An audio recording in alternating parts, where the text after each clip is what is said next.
Tuesday morning, Plus Sports and Plus TV Africa. And Mukail has been laughing at me all day, but it's a tough job and somebody has to do it, yeah? It is. Good morning, Mukail. Good morning. I've got Seun Ajidagba on the show with me this morning too. Good morning, Seun. Good morning, the boss. It's a pleasure joining you. I was telling Mukail a few minutes ago, and I'm telling you now, I don't think Diego Armando Maradona is a role model to my children. Because in the first place, the reason why he's popular is because of the hand of God. And that he cheated, actually. He's a cheat. Yes. Really. And then they are bringing his case up now and talking about his case. This was a guy who was... Sure, let me come to you on this one. This was a guy who was consistently on drugs. Why are we going to his case again? Unfortunately, it is what it is. I thought the death of Diego Maradona will allow sleeping dogs lie. But the truth of the matter is, does Maradona have football talent? Yes. Did he engage in hand of God, reach the king of an opportunity? Yes. And that will continue to linger in the minds of people. Did he engage in drugs? Yes. So if you look at the hand of God and the drugs he did, you want to say that some person might not see him as a role model because these are things that are not allowed in a society. But does he have football talent? He does have. So we must be able to separate those two things, his football talent and his personal life. This was somebody who single-handedly raised Napoli to where they are today. And that's why they had to rename that stadium after him. He did it for Argentina. And Messi has not been able to even do it for Argentina. He says what Maradona has done for Argentina, Messi has not done. He says he'd raised Napoli single-handedly. But does that make this guy a good guy, really? I mean... I hate to play the devil's advocate this morning. Yeah. But does it make this guy a good guy? I mean, so starting with the case, I don't know, I'm not familiar with all the... I'm sure they haven't released all the information about what they have on the alleged accused. But I want to say that in terms of Maradona, as a footballer, it is the only reason we hype him up. We don't know him personally. We don't know what his real life was about. We don't know what demons he battled in his day-to-day life. But we do know that he was on drugs. Yes. Yeah. And his only claim to fame is through football. So I don't want us to focus too much on his personal life or who he was as a human being, because we're all flawed in one way or the other. But as a footballer, he's not, for me, a legend. He's not someone to model your game after. Sure, he had plenty of talent, but ordinarily, talent enough or alone didn't get him the fame that he got. He cheated. His ferocity on the pitch, which is what endeared him to the fan base, made it so that he could not... It was hard to tackle on the pitch when he started to dribble. And a lot of Messi's game can be seen to have been modeled after him. But other than that, before Messi and Ronaldo, most players go 2 years, maybe 3 at the most, in form, top physical form. Yeah. And then another person comes in, and that's the cycle of the greatest footballer. We used to think of the greatest footballer in terms of annually rather than in terms of a decade. At that time, I would have expected the same thing from Maradona. We would have been talking about him as a star who shone brightly for a year, maybe 2 seasons or 3.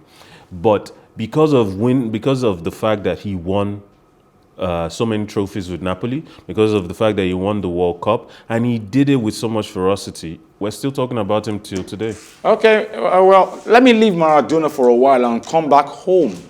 Home is where we should be right now. Now, players of Heartland FC have threatened to boycott their next Nigeria Professional Football League game against FC Fanyuba, in Nnewi on Sunday over unpaid salaries. The Nazi millionaires owe their players 9 months' salary.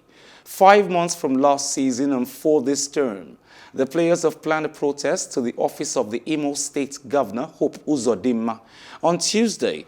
But we hear that the initial plan had agreed to shun the tie against Ifeanyi instead.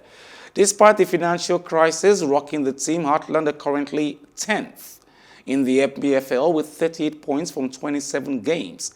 Captain of the team, Ikechukwu Ezenwa, said it was frustrating playing without salaries in the last 9 months. He also queried how the management funded the team for games and pay bonuses but owe salaries. Heartland coach Fidelis Ikechukwu urged Governor Odima to clear the salary arrears of the entire team. Seun Ajidagba, welcome back. 9 months.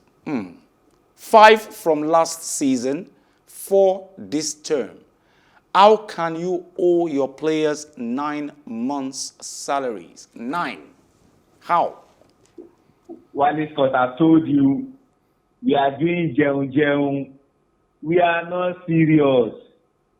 Is there not a rule in the NPFL that forbids things like this? Wale, I tell you for a fact, even the LMC rule says that the minimum amount of salary you can pay your players is 150,000. Adamawa United are still paying some of their players 60,000, and they are still being owed. You have to call Fidelis Ikechukwu the miracle worker, because how is able to galvanize these boys to still remain in that position where they are, despite all the things that they are going through?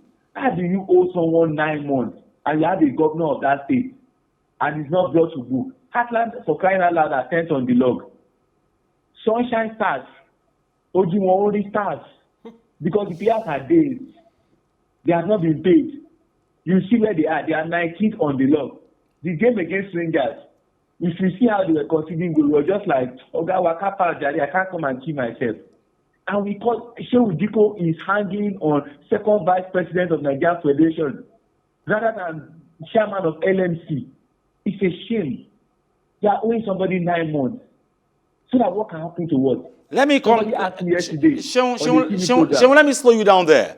Let me come to you, Mukael. How can we be complaining about Heartland owing their players 9 months when we are owing our coach, Gernot Rohr, for 12 months? You know, I still say... How do you do things like this? You know, there's... in the larger society, in the larger economic society, we understand that our nation to be running a capitalist system. Yet, it is very... It doesn't show in the way a lot of things are done in football, in sports in general. Regarding the clubs, for example, I used to have this conversation with a friend of mine from uni. Why do clubs in Nigeria, why are they owned by states? Why are they run with public funds? It's like it's because they can't get sponsors. But then we shouldn't be talking about sponsorship. We should be talking about privatization. Okay, let me come to you, Seun, on this one. June 12 just passed, yeah?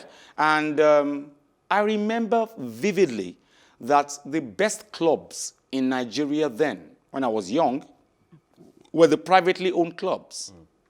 Abiola Babes, my case study this morning. Seun Ajidagba. Abiola Babes. The players were doing very well. They were living large. They all had cars, and they never complained. Privately owned clubs.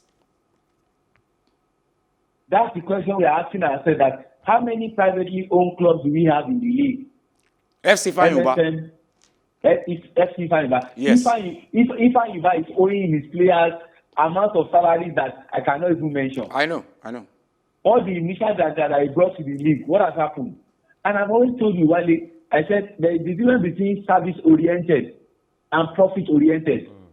Profit-oriented is for business-minded people.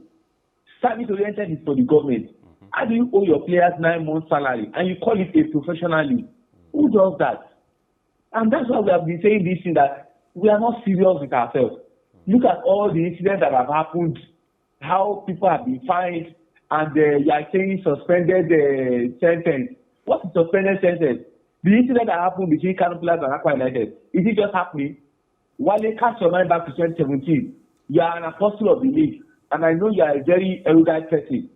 What happened in 2017 made Kane Ikana to leave his position as a coach and said, I will not continue again as a coach.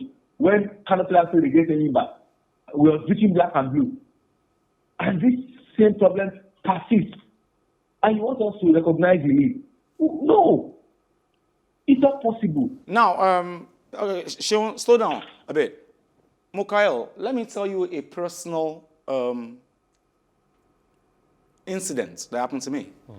Now, I'm Ajupenik, the NFF president, walked into a place and everybody stood up to greet him and I refused. And he doesn't like me very much. He still says it. And I'm saying this, I didn't stand up because I didn't think he was doing a good job, my opinion. I still think the Nigeria, like Seun would say, Seun says, remove the professional from the NPFL. It's not being run right. Yes. That's what he thinks. I completely agree with him on the service model versus the profit model. Yeah. Because when you look at the these guys, private investors, they want to make money, so they treat their players well. And you have to spend money to make money. That's how the saying goes. But in a service-oriented model, the bare minimum is what is done because the government is always trying to manage resources to spread it as far widely as possible. With the profit model, the only thing that is on their mind is profit. They will take out loans if need be to fund a strategy that they know will bring in money.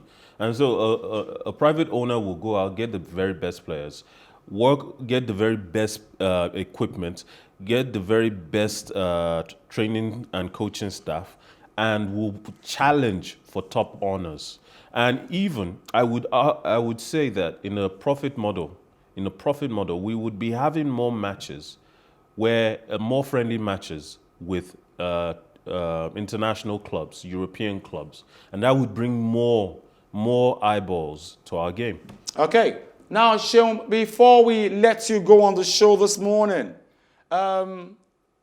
what can we do to find a lasting solution to this? Obviously, nobody is going to question these guys about how they are running our football, and things are getting really bad. Wally, the simple thing is separate the LMC from the NFL. The reason for the league management company was because there was issue with the league. The man who held that position of the chairman of the NPFL was Chief Jackson Oyiki Obaseki, late Jackson Oyiki Obaseki, the moving train. And that's why they brought in the likes of Unduka Adabo, they brought in, quite a number of people, to come and midwife. So separate the two roles and then allow them the autonomy to take decisions on their own. Wale, in 2018, in the ITO Cup final in Asaka, the fans of Kano Pillars destroyed the chairs because they lost against Rangers in penalty shootouts. In 2019, Wale at Agege, Kano Pillars against Rangers, they wanted to beat the center referee, Quadri Adedipe. Remember, the game was live on Super Sports. In 2021, they did the same thing again. They almost wanted to kill the assistant referee because he spotted Eima Nwagba on an outside position. Wale, we are not serious. If we truly want to run sports, we should see it as a big business and not gel that we are doing. Until we do that, we will continue to go around circles. Don't worry. Abramovich bought Chelsea in 2004 from Ken Bates. The Champions League final they won at Estadio do Gradal was the 17th title they will be winning. I tell you what, Wale, despite winning 17 titles, becoming one of the most successful club owners, Roman Abramovich, the money he has expended on Chelsea, he has not gotten half. My final statement, Wale, in England, they have academies ranked 1 to 4. The number 1 academy the club spent £5.2 million on them. And the Leeds Academy, which is 4, clubs spent £480,000 to run them for a year. How much are you spending? How much are you getting? You are not serious, Wale. Let's leave it at that. Seun, don't go anywhere yet. I won't let you go. Seun just said something. He said, look at how much money people put into academies. And then we don't put any money into anything and want to make money, really. I mean, to be honest, when you look at I like the Chelsea example because I'm a Chelsea fan, obviously. Unfortunately. But for years, people talked about our loan policy. But what they didn't focus on was that we had so many players coming through our academy. The academy in Chelsea now is one of the best in the country. In fact, if not the best. And yet, once upon a time, the likes of Southampton, the likes of Tottenham, the likes of Arsenal had the very best. But every other team realized they needed to catch up in spending on academies. Seun Ajidagba. Hello, Seun. I can hear you very Don't go clear. anywhere yet. I have a message from Joseph Dosu right now on WhatsApp. And it says, thank you very much for telling them the truth, Seun Ajidagba. He's talking to you, not me. I respect Omo Yelewa going. Our number 1 goalkeeper in Atlanta 96. Yes. And a respected icon in Nigeria. I appreciate you, sir. He says, thank you very much. Continue to speak the truth. And I hope to meet you one day someday because you are one of the goalkeepers I invest so much. I will arrange that.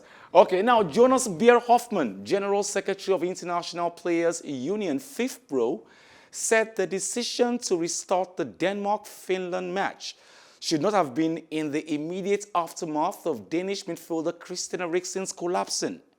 Now, Danish player expressed dissatisfaction on Monday at the position they were put in after Eriksen's collapse during the Euro 2020 opener on Saturday, having to decide whether to finish the match that evening or the next morning. UEFA offered the players who gathered in the locker room after witnessing Eriksen being treated on the pitch following a cardiac arrest the choice of resuming the match on Saturday night or beginning again on Sunday at 12 noon local time. It was an incredibly difficult situation, and what we hear from the players, I think, is understandable that both options that were in front of them were not really good ones for them. And of course, we want the players to be central to this kind of decision when an event like this happens. But the traumatic surrounding the situation there in the dressing room, not knowing for certain the health status, etc., were not circumstances in which they probably could take a good decision. It would have been, I think, as everybody says it today, it would have been better to cancel the game in that evening, take a bit of time, take a breath, look at it with a bit more distance about what are the options to carry on with the game or not. And if the game can't be replayed, then I think also that is not very important in comparison to what happened there to Christian.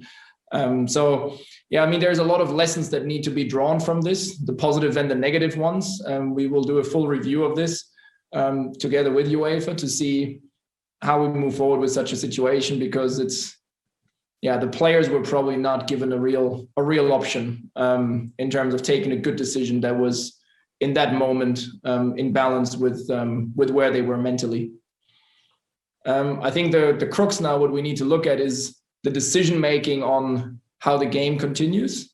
And while this was a very particular situation, I mean, it does happen again and again that very traumatic incidences happen and which interrupt the game or which postpone a game.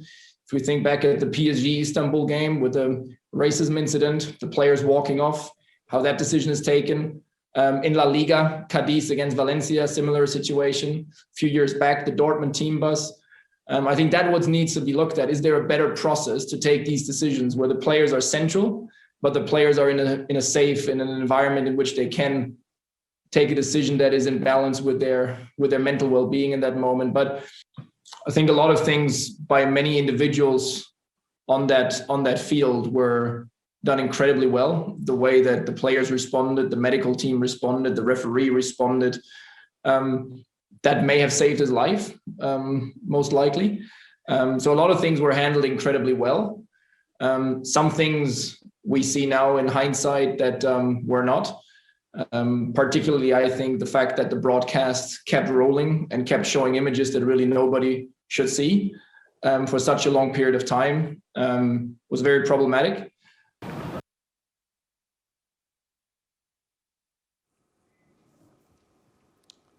Now, Seun, I'll come to you. Let me come to Mikhail on this one. Now, this is not a good thing I'm about to say. It's not a good thing. But we have seen players like Samuel Okwaraji die on the field of play. That match did not take place the next day. They continued the match. We've seen Mark Vivian Foy die, and the match did not take place the next day. Christian Eriksen, why was his case different? I don't think it was about difference. I think it's about where our game is now, that we're still making. You don't stop a match because one player fell down. Yeah, but he didn't fall. Those players you mentioned didn't fall down. They died. They fell down. They died. Unfortunately. Unfortunately. Yeah. And you would think that in this day and age, our game would have evolved. The sensitivity would have evolved. The governing and management of our game would have evolved to a level where we understand that these players are not machines. I understand that you come from an era where, men were men. And you kept going even in times of adversity. But one thing you can be certain of is that the kind of adversary that comes from physical pain is different from the kind of adversary that comes from Seun, let me come to you on this one. Are you saying football has become too soft now, where a game has to be stopped till the next day because Christian Eriksen fell down? I've seen Mark Vivian Foy fall down. Okwaraji fell down and died, and the game went on. Yes, you can say the likes of Fabrice Muamba, Puerta, Mark Vivian Foy, Samuel Okwaraji. But the difference between those ones is that they were taken away. It was later we discovered that they died. Now, on the issue of Christian Eriksen, it was insensitive on the part of the UEFA to have allowed that game to go ahead as planned. Remember what Kasper Schmeichel said? He said they were boxed to a corner to return to the field, that they were going to be sanctioned if they don't get back on the field. The players were traumatized. While they are talking about somebody who suffered from cardiac arrest, 5 minutes he was gone. It means for 300 seconds, he was dead, and they had to revive him. You saw how traumatized those players are.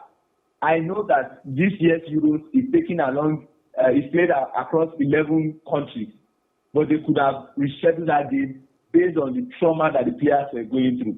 Do you know that Højbjerg, who lost that penalty, was not their penalty taker? Simon Kjær, their captain, could not continue because he was traumatized. Even Lukaku was spoken to by the assistant coach, Thierry Henry, to play the game against Russia. Harry Kane and Gareth Southgate could not offer press conference before their game against Croatia. That's to show you how important and how touchy that thing was.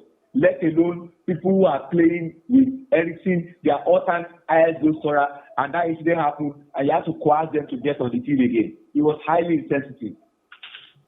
Seun Ajidagba, I want to thank you very much for joining us on the show this morning. Thank you enough. Thank you. You always make my day when it comes to Abi. Seun always says it as it is. It is.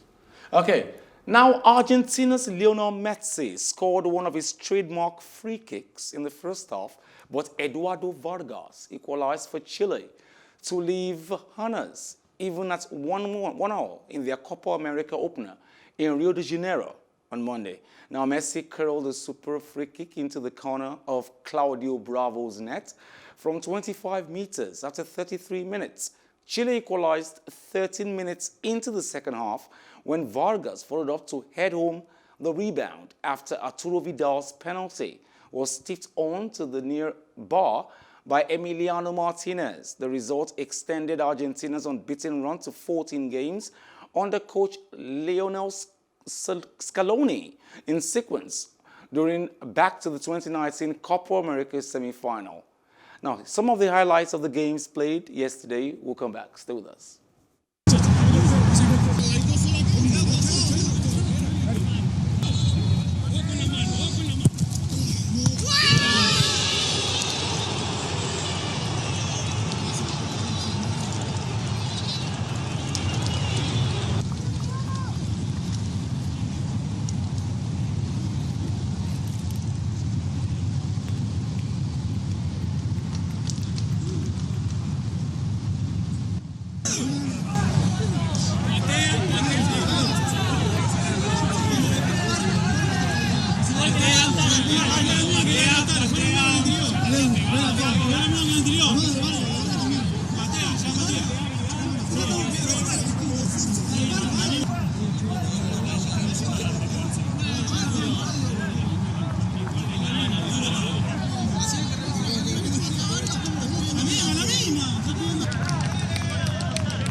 I was talking to someone earlier today, a colleague in the office, we call him El Chapo, and I was talking about who do I think will actually make it happen in the Euros? Which team would I pick as top dog in? And Argentina can't be picked right now. You mean in Copa America? No, generally. Okay. I can't pick Argentina right now. Messi is the only thing going for them, and even Messi is not even going for them anymore. Really? The Messi has never really been going for them, other than the 2014 World Cup finals that he got there. And in my opinion, Messi shouldn't have won the best player of the tournament. Exactly. Because Angel Di Maria was the best player for Argentina. I agree with that. I've never really seen Argentina, during this entire Messi era, as being capable of getting the job done. They just aren't.